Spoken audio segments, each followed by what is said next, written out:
जय हिंद, जय भारत। आज चर्चा करते हैं कांग्रेस शासित प्रदेश पंजाब के अंदर प्रधानमंत्री जी के खिलाफ जो साजिश रची गई, वीवीआईपी प्रोटोकॉल का ब्रीच किया गया। इस साजिश की प्रेरणा कांग्रेस को या जो विपक्ष में होते हैं उनको कहाँ से मिली? तो इस प्रकरण की जो ये षड्यंत्र रचा गया, इस षड्यंत्र को रचने की प्रेरणा इन्हें मिली बंगाल से। बंगाल के अंदर योगी आदित्यनाथ की रैली न होने देना, जेपी नड्डा जी की रैली में व्यवधान उत्पन्न करना, अमित शाह जी की रैली पर रोक लगाना, ये सब उसी के प्रकरण की अगली कड़ी है। इसके अंदर सबसे ज़्यादा जवाबदार है इस केंद्र शासित बीजेपी द्वारा जो शासन चलाया जा रहा है उसका नपुंसकतापूर्ण रवैया। वहाँ पर जो संवैधानिक उपचार दिए हुए हैं संविधान के अंदर, अपनी शक्तियों का प्रयोग ना करना, ये अत्यंत दुर्भाग्यपूर्ण प्रकरण है जो पंजाब के अंदर प्रधानमंत्री के प्रोटोकॉल का उल्लंघन करके पैदा किया गया। कोई भी हादसा वहाँ पर हो सकता था।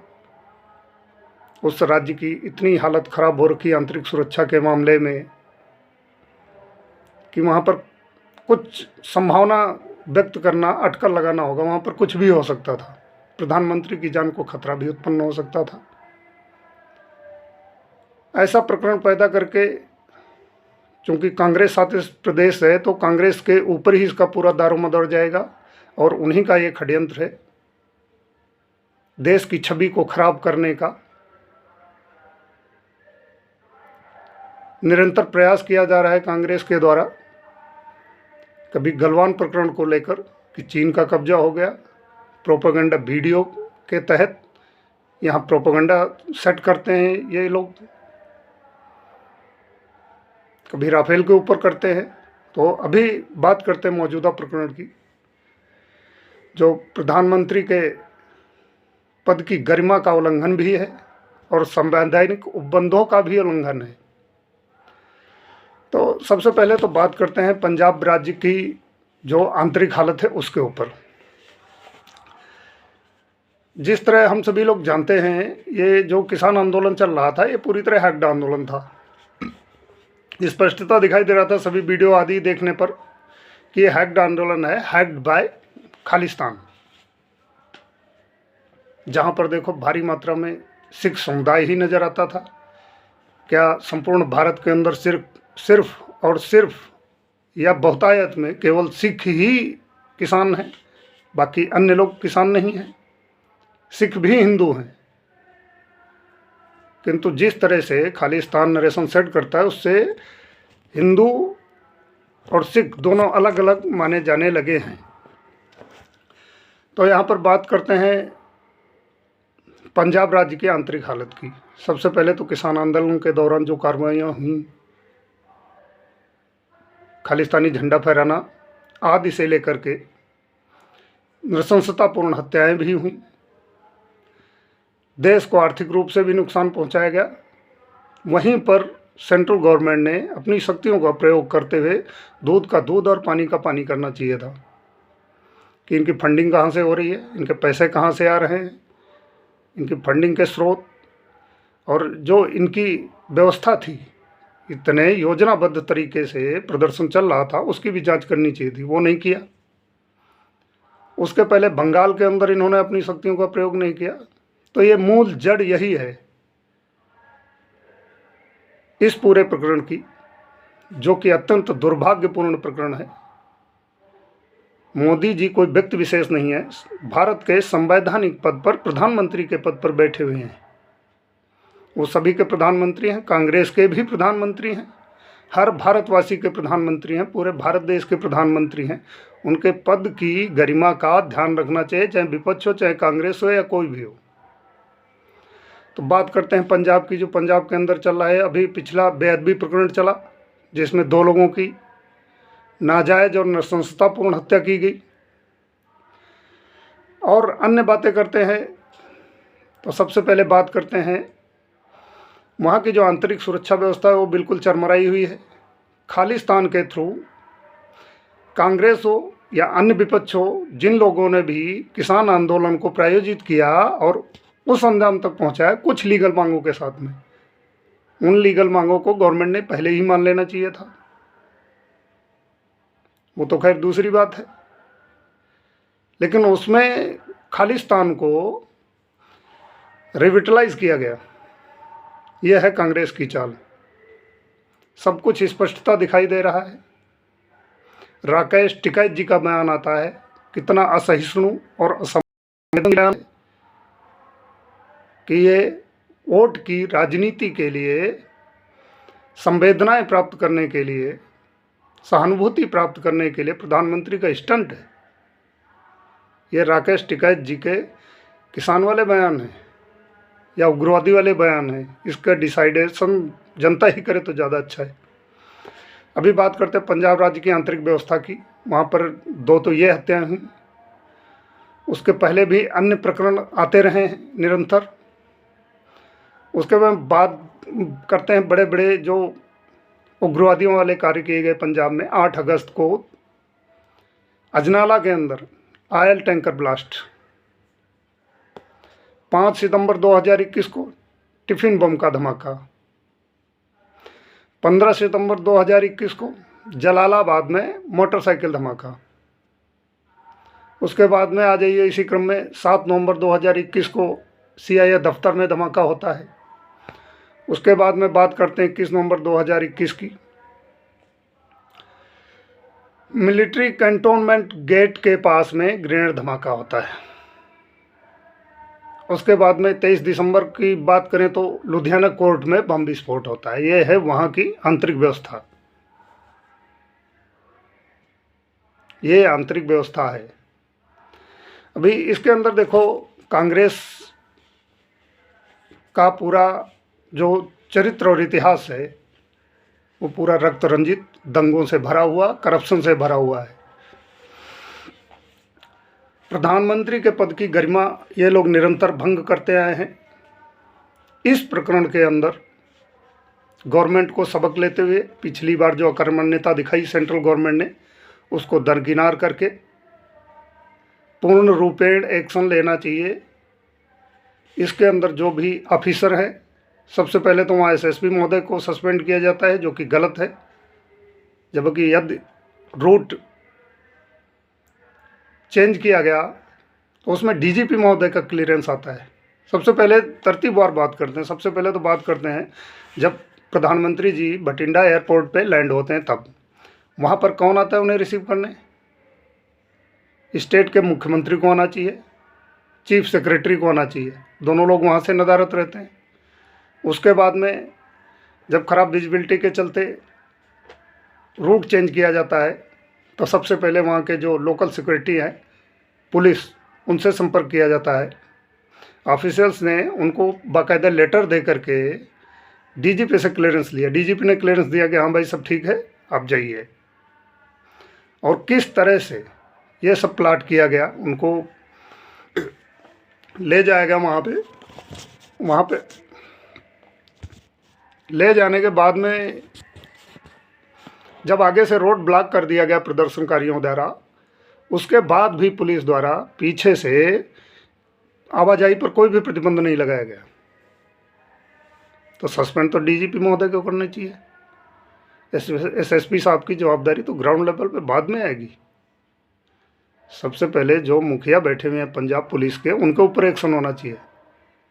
और उससे भी पहले एक्शन होना चाहिए श्रीमान चन्नी साहब के ऊपर, जो प्रधानमंत्री के पद की गरिमा का मान न रखते हुए भटिंडा एयरपोर्ट पर नहीं जा सके रिसीव करने के लिए। देखो, संवैधानिक उपचार भी दिए हुए हैं पूरे संविधान के अंदर। वहाँ तो बड़े बड़े जानकार बैठे हुए हैं। मैं यहाँ व्यूअर्स की जानकारी के लिए बता देता हूँ कि संविधान के अंदर अनुच्छेद 356 और उसके साथ ही अनुच्छेद 355 और 365, इनके अंतर्गत एक्शन करते हुए जो अमरिंदर साहब की मांग है राष्ट्रपति शासन लागू करने की,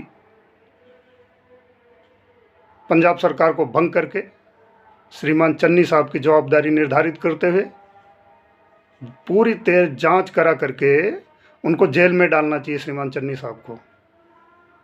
ये प्रधानमंत्री की जान के साथ में खिलवाड़ करने की सज़ा तो यही है। अभी बात करते हैं संवैधानिक उपचारों की। तो संवैधानिक उपचारों के अंतर्गत सबसे पहले बात करते हैं 356 का, तो आप सभी लोगों को पता ही है। अभी बात करते हैं 365 आर्टिकल की, जिसके अंदर लिखा हुआ है कि जहां इस संविधान के किसी उपबंध के अधीन संघ की कार्यपालिका शक्ति का प्रयोग करते हुए दिए गए किन्हीं निर्देशों का अनुपालन करने में या उनको प्रभावी करने में कोई राज्य असफल रहता है, तो वहां राष्ट्रपति के लिए यह मानना विधिपूर्ण होगा कि ऐसी स्थिति उत्पन्न हो गई है जिसमें उस राज्य का शासन संविधान के उपबंधों के अनुसार नहीं चलाया जा सकता है। और साथ ही बात करते हैं आर्टिकल 355 की, जिसके अंदर यूनियन को पूर्ण अधिकार है किसी भी राज्य की बाह्य आक्रमण और आंतरिक अशांति से राज्य की संरक्षा करना संघ का कर्तव्य है। तो यहाँ पर जवाबदारी निर्धारित करने के लिए सिर्फ और सिर्फ अफसरों के ऊपर या जो निम्न वर्ग के कर्मचारी सिक्योरिटी गार्ड हैं उनके ऊपर दारोमदार डाल देना सरासर गलत है। मीडिया पर तरह तरह के वीडियोज चल रहे हैं। एक खालिस्तानी वर्कर पन्नू का वीडियो, $1,00,000 का इनाम, मोदी साहब की रैली में जूता दिखाने को लेकर और क्या क्या उसके बयान हैं, वो सब कुछ मीडिया के अंदर है।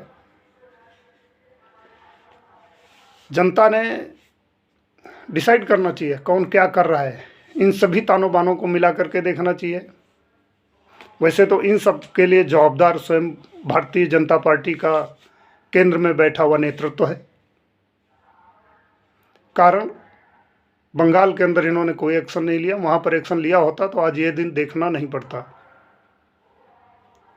इससे जनता के अंदर आक्रोश की स्थिति उत्पन्न है कि हमारे प्रधानमंत्री की जान इतनी सस्ती है कि चंद मुट्ठी भर लोग मिल करके कोई भी षड्यंत्र प्लाट करेंगे।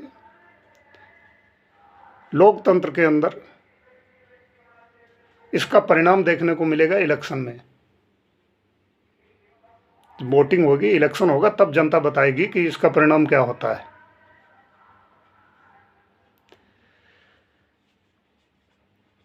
इस सरकार को इतने बहुमत के साथ जिताने का मतलब यह है कि जो संवैधानिक उपचारों की शक्तियां हैं उनका स्पष्ट रूप से पालन किया जाना चाहिए।